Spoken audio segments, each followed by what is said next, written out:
Election দিয়ে আমি কি করব? ক্ষমতার লোভ আমার কোনোদিনই ছিল না, আজও নেই। লোকে আমাকে কি বলে ডাকলো তাতে আমার কিছু যায় আসে না। কাজী হায়াৎ বাংলাদেশের চলচ্চিত্র ইতিহাসে এক স্মরণীয় নাম। তার হাত ধরেই বাংলাদেশে তৈরি হতে শুরু করে এক ব্যতিক্রমী ধারার সামাজিক সিনেমা।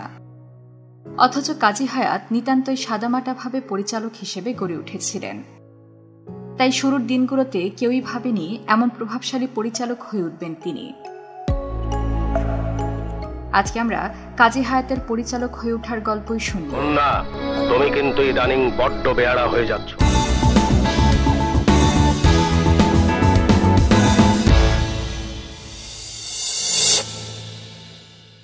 তোমার বাবা এভাবে বলার পরেও তুমি বিয়ে করবে না? আর তোমার বাবা যে এইমাত্র তোমাকে 1974 সালের কথা। পড়াশোনা শেষ করে তরুণ কাজী হায়াৎ ভাবলেন সিনেমা বানাবেন।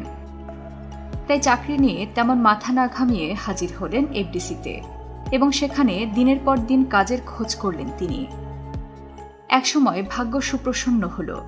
বিখ্যাত পরিচালক মমতাজ আলীর কে আসল কে নকল সিনেমায় সহকারী পরিচালক হিসেবে কাজ পেলেন তিনি। মজার ব্যাপার হলো, সিনেমার কাজে পূর্ব অভিজ্ঞতা না থাকলেও শুধুমাত্র চলচ্চিত্র জ্ঞান দিয়ে এই পদ পেয়ে যান কাজী হায়াৎ। এরপর সোনার কেল্লা সিনেমাতেও মমতাজ আলীর সহকারী হিসেবে কাজ করেন কাজী হায়াৎ। কিন্তু সিনেমাটির কাজ শেষ হয়ে গেলে বেকার হয়ে পড়েন তিনি। বেশ কিছুদিন এভাবেই কেটে যায়। একদিন আরেক বিখ্যাত পরিচালক আলমগীর কবির তাকে ডেকে বললেন, আপনি আমার সাথে কাজ করেন, আমি অবশ্য একটু অন্যরকম সিনেমা বানাই, তাই খুব বেশি টাকা পয়সা দিতে পারবো না। এখন একটা সিনেমায় কাজ করছি, নাম সীমানা পেরিয়ে, আপনি চাইলে সহকারী হিসেবে কাজ করতে পারেন। কাজী হায়াতেরও নিজেরও ইচ্ছে ছিল আলমগীর কবিরের সাথে কাজ করার, তাই তিনি সাথে সাথেই রাজি হয়ে যান। কিন্তু কয়েকদিন পর টাকার অভাবে সিনেমার কাজ বন্ধ হয়ে যাওয়ায় আলমগীর কবির নিজেই বেকার হয়ে পড়লেন। ফলে কাজী হায়াতের আর তার সাথে কাজ করা হয়ে উঠল না। যদিও মাসে মাসে 200 টাকার সম্মানই ঠিকই পাঠিয়ে দিতেন আলমগীর কবির। এর মধ্যে মমতাজ আলী নতুন সিনেমার কাজ পেয়ে কাজী হায়াতকে ডেকে পাঠালেন। তিনি নগদ 2000 টাকা দিয়ে চুক্তিবদ্ধ করলেন কাজী হায়াতকে। আলমগীর কবিরের অনুমতি নিয়ে মমতাজ আলীর সাথে ইমান সিনেমায় কাজ শুরু করেন কাজী হায়াত। ইমান সিনেমা শুটিং চলতে চলতেই কাজী হায়াতকে একদিন আহমেদ ফুডসের মালিক ডেকে পাঠান। তাদের একটি ওষুধ কোম্পানি ছিল, সে কোম্পানির জন্য একটি বিজ্ঞাপন তৈরি করে দেন কাজী হায়াত।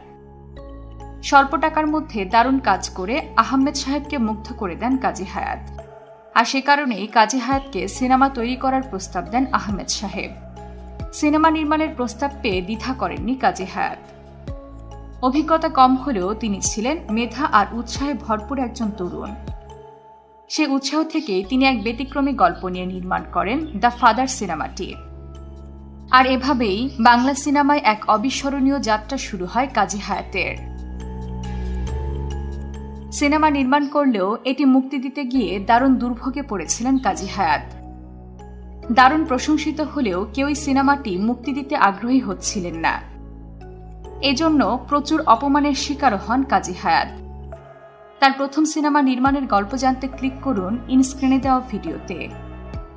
এবং এমন আরো অজানা গল্প জানতে সাবস্ক্রাইব করুন বাংলা ডায়েরি। মমতা, তোমার ছেলেকে তুমি বলে দিও, আমার ছেলে বলে ও যা ইচ্ছে তাই করে বেড়াবে, সেটা চলবে না।